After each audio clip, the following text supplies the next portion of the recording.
नमस्कार traders. Nifty आणि bank निफ्टीचा view आपण 9 ऑक्टोबर म्हणजे बुधवारसाठी बघणार आहोत. आज जर तुम्ही निफ्टी, बँक निफ्टी आणि फिन निफ्टी तिन्हीचे चार्ट बघितले, अगदी मिड कॅप निफ्टीचा सुद्धा, तर डेली चार्ट बघितला तर लक्षात येईल की प्रत्येक चार्टवर आजची जी कॅन्डल आहे ती इनसाइड कॅन्डल आहे. म्हणजे ही जी कालची कॅन्डल होती त्याच्या आत हाय, लो आणि क्लोज आणि ओपन सगळे लेवल आहेत, म्हणून त्याला इनसाइड कॅन्डल म्हणतो आपण. तर निफ्टीला सुद्धा तसंच आहे. इवन बँक निफ्टीला बघाल तर बँक निफ्टीला सुद्धा तसंच आहे. त्यामुळे जोपर्यंत या इनसाइड कॅन्डलचा हाय क्रॉस होत नाही तोपर्यंत बाईंगमध्ये मी जाणार नाही. आणि उद्या RBI पॉलिसी पण आहे, त्यामुळं सकाळी 10पर्यंत तर काही करण्याचा मानसच नाही माझा. त्यामुळं एकदा 10 वाजून गेले आणि त्यांनी पॉलिसी काय डिसिजन त्यांचे येतील त्याप्रमाणे प्राईस ॲक्शन होईल आणि त्यानंतर मी माझा निर्णय घेईन. पण आपण जर लेवल टू लेवल विचार केला तर त्यासाठी आपण 15 मिनिट चार्टवर जाऊया. आता 15 मिनिटाच्या चार्टवर जर बघितलं तुम्ही तर निफ्टीमध्ये जोपर्यंत 25,100 क्रॉस होणार नाही तोपर्यंत मी बाईंग साईडला जाणार नाही. 25,100 क्रॉस झाला की मी नक्की कॉल घेईन. ते पण 25,100 नुसता क्रॉस झाला, सकाळी ओपन झाला आणि तिथनं 5 मिनिटाची कॅन्डल जर खाली आली लगेचच तर मी अजिबात घेणार नाही. ॲटलिस्ट एक 5-10 मिनटं तिथं सस्टेन व्हायला पाहिजे मार्केट. सस्टेन होऊन मग मी कॉल घेणार त्याच्यामध्ये. मग माझं टार्गेट साधारण 25,290 सुद्धा असू शकतं त्यावेळेला.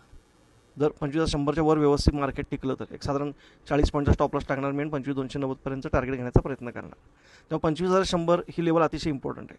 दुसरी गोष्ट आहे, ही मी जी ट्रेंडलाईन मारली आहे बघा, ही दिसली का, ही आता ही अशी तिरकी जी ट्रेंडलाईन मारलेली नाही, तर ही ट्रेंडलाईन जोपर्यंत ब्रेकडाऊन देत नाही तोपर्यंत मी पुट साईडचा विचार करणार नाही.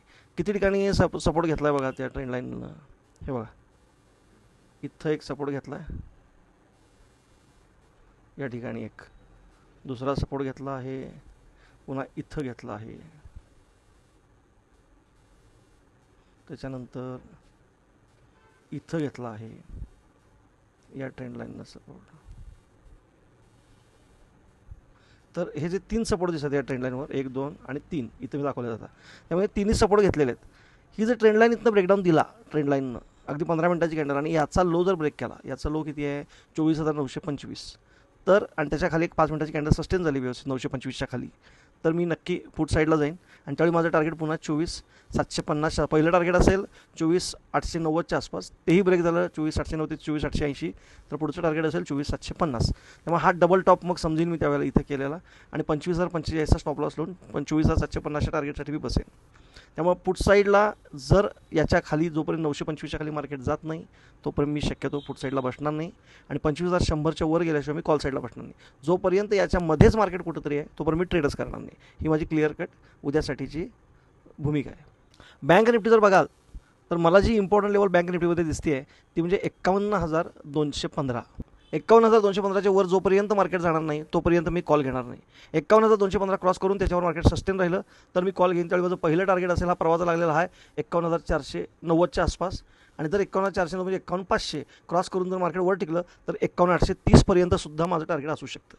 त्यामुळे उद्या RBI पॉलिसी असल्यामुळं मार्केट होलाटाईल राहण्याची शक्यता आहे. आधीच मार्केटमध्ये होलाटिलिटी वाढलेली आहे, त्यामुळं मार्केट होलाटाईल आहे असं समजून स्टॉप लॉसेस खूप छोटे लावले तर आपले उडण्याची शक्यता आहे. त्यामुळे स्टॉप लॉस मोठे लावायला लागतील आणि टार्गेट पण मोठं घ्यायला लागेल. त्यामुळं पेशन्स गेम आहे. ज्यांना हे जमतं आहे त्यांनी ट्रेडिंग करावं, नाही तर उद्याचा दिवस त्यांनी स्किप करावा.